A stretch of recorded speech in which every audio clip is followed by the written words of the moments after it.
नमस्कार. आपल्या जगण्याचा स्तर आपल्या बोलण्यातील भाषेच्या स्तरावर अवलंबून असतो. बुद्धिबळाच्या खेळात एक गोष्ट खूप चांगली आहे. ती म्हणजे डावात चाल कोणतीही खेळा, पण इथं कुणी स्वतःच आपल्या प्याद्याला मारत नाही आणि मेल्यानंतरही दोन्ही बाजूची सर्व प्यादी वैरभाव विसरून एकत्रच राहतात.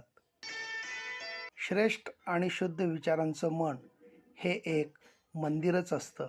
मग मनशांती शोधण्यासाठी अन्य ठिकाणी जाण्याची गरज उरत नाही.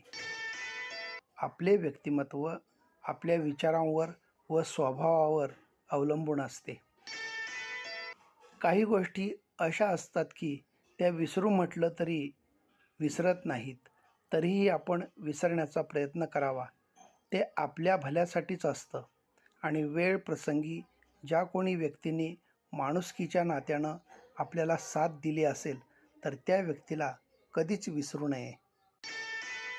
आजकाल बाजारात सर्व काही विकत घेता येतं, पण जी माणसं पूर्णपणे माणुसकी धर्माची जाणीव ठेवून माणसाला साथ देतात ती कशानंही विकत घेता येत नाहीत. अशी माणसं स्वाभिमानाचं दुसरं नाव असतात. जिवंत असताना मिळालेला एका खांद्याचा आधार मृत्यूनंतरच्या 4 खांद्यांपेक्षा अधिक महत्त्वाचा आणि मौल्यवान असतो.